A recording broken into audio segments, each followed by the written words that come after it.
Maurice accueille cette semaine le dernier tournoi de l'année 2023 avec des Français en nombre au départ.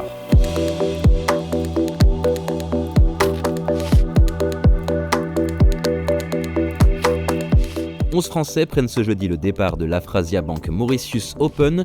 Le dernier tournoi de l'année calendaire est également l'un des premiers de la saison 2024 du DP World Tour et l'occasion d'engranger de précieux points à la race. Tout ça en profitant d'un cadre idyllique, le splendide parcours de la réserve qui vient tout juste de sortir de terre. Très heureux de revenir ici, il suffit de regarder autour de nous pour se rendre compte qu'on a quand même beaucoup de chance de faire ce métier. Ça change de beaucoup de semaines où on a plus grise mine parfois. Là je crois qu'on a tous le sourire, on est tous hyper heureux d'être ici et puis moi ça me rappelle de bons souvenirs. Alors c'était pas sur le même parcours mais je pense qu'il y a quand même les bonnes vibes donc voilà, je vais essayer de me nourrir de ces bonnes énergies et de faire du mieux que je peux cette semaine. Parmi les joueurs du champ, Antoine Rosner est sans doute celui qui se sent le plus à l'aise à l'île Maurice.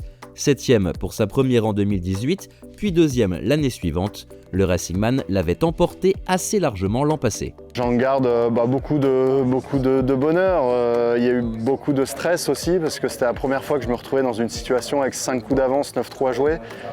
C'était dur à gérer, il y avait beaucoup de stress.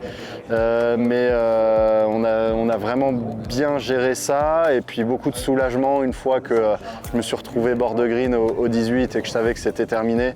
Un énorme soulagement et après on a savouré à fond et donc voilà, c'est surtout énormément de plaisir qui reste de l'année dernière. À côté des joueurs expérimentés, d'autres découvrent encore à Maurice le grand bain du Tour européen, à l'image de Tom Vaillant qui dispute cette semaine son 2e tournoi en tant que membre du circuit principal. Franchement c'est incroyable, c'est un peu un rêve de gamin de jouer sur ce circuit.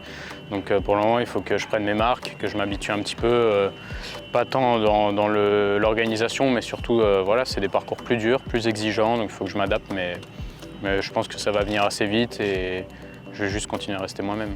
Promu du Challenge Tour, Vaillant fête cette semaine à ses 22 ans, au milieu de joueurs dont il espère s'inspirer. Je regarde, alors il faut bien faire la part des choses, mais par exemple j'ai raté le cut la semaine dernière, je suis allé suivre Oosthuizen et Van Rooyen parce que c'est des vainqueurs de majeurs, c'est des vainqueurs sur le PGA Tour, donc il faut aller regarder. Enfin, moi je pense que c'est important, m'inspirer un peu de leur attitude, la manière dont ils sont assez déconnectés du résultat, où ils prennent du recul.